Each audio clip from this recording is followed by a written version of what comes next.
Bonjour à tous, j'espère que vous vous portez bien. Aujourd'hui, je vais vous faire un petit résumé le plus rapidement possible de L'île au trésor de Stevenson. Partie par partie, évidemment, je citerai les chapitres pour que ce soit plus simple pour vous. Et c'est parti. Partie 1, le vieux boucanier. Un vieux capitaine, Billy Jones, s'installe avec son coffre à l'amiral Benbow, l'auberge tenue par les parents du jeune Jim. Le soir, le capitaine injure les clients, raconte des histoires de pirates et s'enivre de rhum. En journée, il scrute l'horizon avec ses lunettes, inquiet de voir venir un marin à une jambe. Il charge Jim de l'avertir s'il voit cet homme du nom de Chien Noir. Seul le médecin et magistrat Livesey ne se laisse pas intimider par le vieux loup de mer. Chapitre 2. Le père de Jim est malade. Chien Noir surprend Billy Bones et les deux se battent. Chien Noir s'enfuit blessé et Bones subit une crise d'apoplexie. Le docteur Livesey parvient à le sauver et le sermonne durement. Chapitre 3. Billy Bones confie à Jim qu'on en a après sa carte au trésor et qu'il redoute la tache noire. Le père de Jim meurt, ce qui plonge le garçon dans une tristesse infinie. Ignorant la mise en garde du docteur Livesey, Billy Bones boit du rhum. Pooh, l'aveugle, arrive devant l'auberge et présente à Billy Jones la tache noire. Le vieux Bones meurt d'une seconde crise d'apoplexie. Chapitre 4. Jim et sa mère partent se réfugier dans le village voisin. Les villageois sont terrorisés et seul Dogger part chercher l'aide de Livesey. Jim et sa mère reviennent à l'auberge, ouvrent le coffre de Billy Jones et y trouvent de l'or ainsi qu'une toile cirée repliée. Au loin, les pirates arrivent. Jim prend le paquet en toile cirée et va se cacher sous un pont avec sa mère. Chapitre 5. Pugh l'aveugle et les pirates pillent l'auberge. Ils trouvent Billy Jones mort et cherchent en vain le paquet de Flint. Pugh leur donne de chercher le garçon et sa mère. Mais la cavalerie arrive et Pooh l'aveugle n'a pas pu fuir comme les autres pirates. Il meurt sous les sabots enragés des chevaux. Chapitre 6. Les cavaliers emmènent Jim au château de Trelawney où se trouve Livesey. Jim raconte tout et montre le paquet. Le docteur ouvre la toile et trouve un carnet de bord et une carte au trésor du capitaine Flint. Trelawney décide d'affréter un bateau à Bristol pour partir à la chasse au trésor. Il sera l'amiral, Jim le garçon de cabine, Livesey le médecin de bord. 3 serviteurs, Hunter, Joyce et Redruth se joignent à l'expédition. Partie 2, chapitre 7. Livesey va à Londres pour chercher un remplaçant de son côté. Trelawney achète une goélette, l'Hispaniola, grâce à son vieil ami Blandly, et engage des marins dont le maître-coq unijambiste Long John Silver. Mais Trelawney n'a pas été discret et tout le monde a entendu parler du trésor. Jim dit adieu à sa mère et les rejoint. Le docteur est arrivé et le départ est fixé au lendemain. Chapitre 8. Le maître-coq manque à l'appel. Jim va à la taverne le chercher. Il a des soupçons sur lui et pense que c'est le pirate redouté par Billy Bones.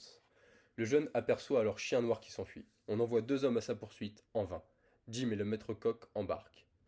Chapitre 9. Le capitaine de l'Hispaniola, le capitaine Smollett, est mécontent. Il n'aime ni le voyage ni son second. Il n'a pas confiance en l'équipage et il demande à ce que les armes et les munitions soient transférées de la cale à la cabine. Chapitre 10. Le bateau lève l'ancre. Les marins semblent obéir au maître-coq. Ils entament un chant de pirates, celui de Billy Bones. Le voyage dure 2 mois. Le second Arrow se noie au cours d'une tempête. Chapitre 11. Le capitaine Smollett n'aime pas le laisser aller de Trelawney et la manière gentillette dont il s'adresse aux marins. Jim va à la barrique chercher une pomme. La trouve presque vide, s'endort et surprend une discussion entre le maître-coq Silver et les marins. Silver était aux ordres du capitaine Flint. Le quartier maître Israel Hands propose une mutinerie sanglante. Silver lui dit d'attendre la découverte du trésor. Jim manque de se faire repérer, mais la vigie signale la terre en vue. Chapitre 12. Le capitaine Smollett offre à boire aux marins pour leur travail. Il fait ainsi diversion pour pouvoir discuter en cabine avec Jim et ses amis. Jim raconte tout et ils prennent la décision de faire comme si de rien n'était. Les 7, dont Jim, pensent attaquer les 19 mutins au moment venu. Mais le rapport de force est inégal. Chapitre 13. L'Hispaniola jette l'ancre et 6 marins descendent à terre, dont Silver et Jim. Ce dernier se sauve dès qu'il a posé le pied à terre. Partie 3, chapitre 14. Le premier coup. Jim épie Silver et ses hommes, Alan et Tom, 2 honnêtes marins qui refusent le complot, sont assassinés. Jim poursuit son chemin à travers la forêt. Chapitre 15. Une avalanche de pierres se déclenche. Jim lève la tête et voit un homme poilu qui le pourchasse. Cet homme s'appelle Ben Gunn. Voilà 3 ans qu'il erre sur l'île à moitié fou. Il appartenait à l'équipage de Flint et a vu le capitaine enterrer le trésor aux côtés de Silver et Bones. Partie 4, chapitre 16. Hunter annonce à Livesey, Smollett et Trelawney que Jim a secrètement gagné l'île avec Silver et ses hommes. Il s'inquiète pour lui. Livesey et Hunter partent à sa recherche. Ils trouvent un fortin et une source d'eau douce. Ils entendent le cri d'un homme qu'on tue. Livesey pense que c'est Jim. Il revient au bateau chercher du renfort. Chapitre 17. Un canot est mis à l'eau avec des armes et des provisions. Les pirates restés à bord tirent au canon. Trelawney abat un homme, un pirate, et ils atteignent le rivage, mais les provisions sont perdues. Chapitre 18. Livesey et ses hommes s'installent au fortin. Silver et son équipe les attaquent. Dans la bataille, il y a un mort de chaque côté. Redruth est un pirate à Silver, qui bat en retraite avec ses hommes. Il manque de provisions. Jim les rejoint. Chapitre 19. Jim a promis à Ben Gunn de lui donner une part du butin et de le ramener en Europe. Jim raconte son aventure aux autres et vice-versa. On entend Redruth. Une décision est prise, obliger Silver et ses hommes à repartir à bord de l'Hispaniola. Chapitre 20. Silver se présente en tenue de capitaine avec un drapeau blanc. Smollett va discuter avec lui. Silver exige qu'on lui remette la carte. Ils ne parviennent pas à un accord et la guerre est officiellement déclarée. Chapitre 21.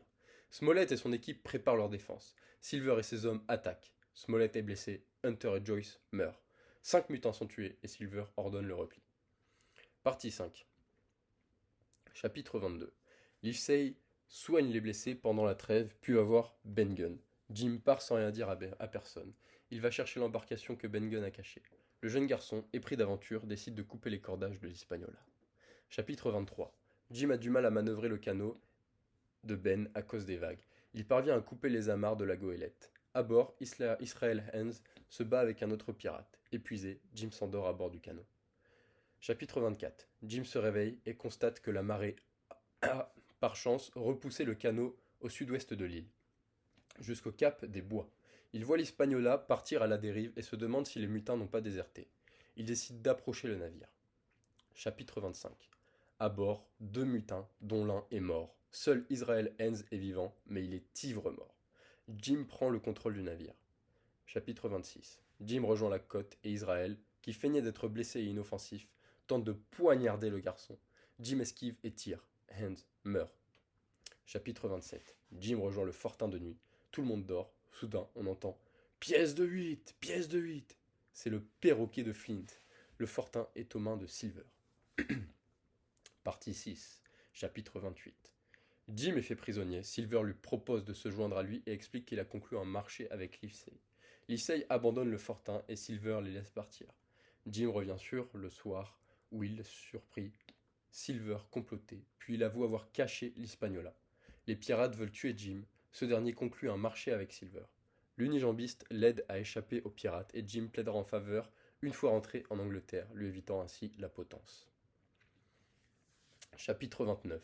Les pirates n'approuvent pas l'attitude protectrice de Silver. Ils se réunissent et décident de remettre à Silver la tache noire qui annonce sa mort prochaine. Silver annonce qu'il possède la carte au trésor et la tension redescend. Chapitre 30. Livesey arrive au fortin et soigne des ennemis blessés. Jim révèle au médecin le double jeu de Silver. Chapitre 31. Les pirates partent à la recherche du trésor avec Jim en otage. Ils tombent sur le squelette d'un marin tué par Flint, un certain Alardis. Les pirates poursuivent l'esprit hanté par le souvenir de Flint. Chapitre 32. Alors que Silver et les pirates se reposent, on entend une voix aiguë dans la forêt. Ils pensent que c'est le fantôme de Flint. Silver rassure les pirates et ils arrivent au trésor. Mais les caisses sont vides. Chapitre 33. Les pirates se révoltent, mais Ben Gunn et Livesey tirent depuis les buissons, abattant 2 pirates et faisant fuir les autres. Silver et Jim se joignent à eux et apprennent que Ben Gunn, lors de ses longues années d'errance, est tombé sur le trésor et qu'il l'a caché. Il avait conclu un pacte avec Livesey contre les pirates. Chapitre 34 et dernier chapitre. De tous les mutins, seuls 3 ont survécu. Jim et ses amis chargent l'or sur l'Hispaniola et les abandonnent. Silver profite d'une escale dans les Amériques espagnoles pour voler un sac d'or et s'enfuir.